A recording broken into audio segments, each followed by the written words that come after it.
飯堂頻道今日去咗咧柳村啊，一間叫做藥蟲屋食鰻魚飯啊！嗰間餐廳係好靚嘅喎，咁陣間拍條片俾大家睇咧，有個園林景色點樣行入去嗱？呢度直接行入去嘅啊！餐廳咧係有車位嘅喎，咁啊，如果你好彩嘅擺正餐廳門口咧，咁咧就正啦。咁啊，其實佢後邊咧都仲有另外啲車位嘅，好大停車場嘅。咁但係嗰個泊完嗰架車之後咧，嗰邊咧就要行大概5分鐘到咯，先行到過嚟嘅。咁我建議咧，大家咧可以咧試下揸車嚟我咧試下呢度搏一搏有冇運氣先。有運氣呢度咧，就擺正呢度咧就方便好多。嗱，拍俾大家睇進入餐廳嗰條路啦，行入去咧都已經有種好治癒嘅感覺。日本好多餐廳都係咁樣嘅喎，去到啲郊區嗰啲。推門再入嘅。好啦，入咗門口之後咧，跟住就開始進入餐廳。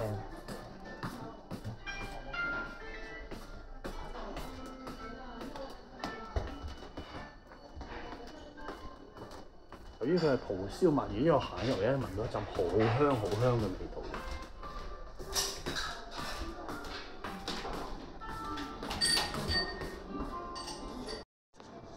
拍個 menu 俾大家睇下啦。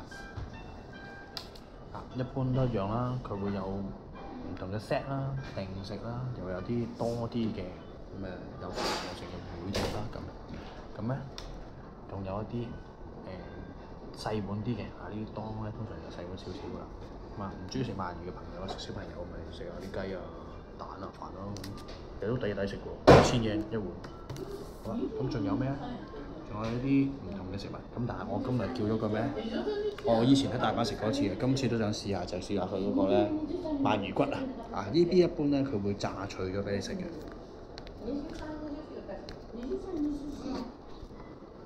另外仲有唔同嘅，呢啲係外賣嚟嘅，飲品啦、沙律啦咁樣。好，等嘢食。哇！咁快一個鰻魚骨咧就到咗啦。咬俾大家睇下，聽唔聽到聲？係好脆啊！不過咧，佢就冇乜椒鹽味嘅，純粹係炸脆香咗俾你食嘅。不妨我試下冇壞。正。好啦，個餐到啦。首先咧就會嚟一嚿咩咧？蛋入邊咧係包住啲鰻魚燒嘅，咁咧仲有一個咧少少嘅青瓜。好啦，整嚿蛋試下先，夾住嚿鰻魚入邊嘅，見唔見到啊？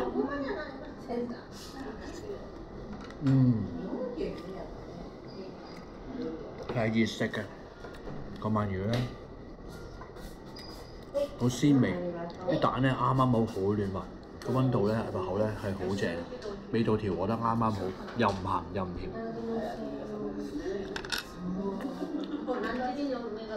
哇！個蛋真係好食，好正。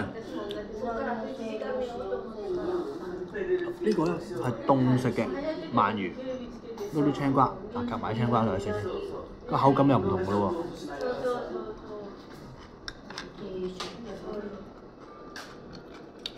青瓜咧就中和咗鰻魚入口嗰種咧肥膩嘅感覺。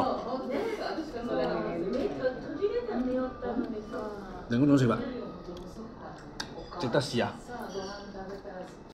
雖然我咧已經食晒啦，我想同介紹咩？呢個表有咩特別咧？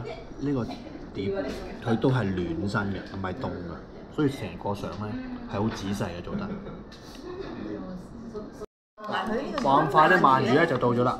我呢個咧就係唔係蒲燒，係素燒嘅，即係咧比較減親啲，冇咁多用咧啲醬油嘅。咁啊，試下先。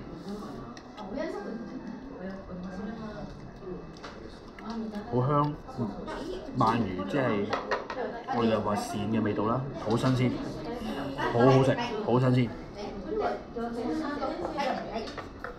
佢冇咗傳統嗰種啦。蠔燒個醬汁咁濃味喎，更加食得出咧鰻魚本身嗰種鮮甜味。呢個真係要試下，大家真係不妨試下素燒嚇，素燒特別好特別。好，咁之後咧我就食下我朋友嗰啲蒲燒啦。嗱，蒲燒你睇啦，有啲汁幾濃郁。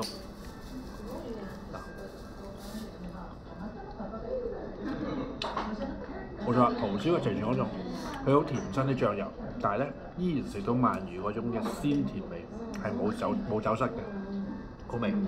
最後一個咧就係鰻魚正常嗰啲啦，咁啊有啲飯咧就有味飯啦，係啦，啲鰻魚啲汁撈咗落去，咁啊呢個梗係食飯啦。啲飯咧就好腍身，啲鰻魚咧係蒸嘅嚇，蒸熟咗之後再用蒲燒方法上汁落去做，咁啊兩種做法嚟嘅，咁啊好味。呢個蛋先一定要讚啦，呢個蛋頭先食過一嚿，咁裏邊啲鰻魚包埋一齊，一個蛋啱啱好香嘅。呢間嘢叫咩咧？柳村嘅叫洋葱屋啊！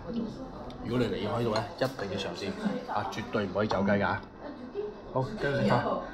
佢個湯咧唔係，唔好誤會啊，唔係嗰啲麵豉湯嚟㗎，係一般嗰啲清湯，會落少少魚肉落去做嗰啲，咁所以咧係好清淡咧，好好入口嘅，少少鹹味嘅啫。由於我咧就唔夠飽，所以咧我哋叫多個咧親子丼。親子丼係咩啊？雞啊、雞蛋啊、飯。大家估下幾錢啊？呢隻飯1000yen，冇錯，你冇記錯，係1000yen。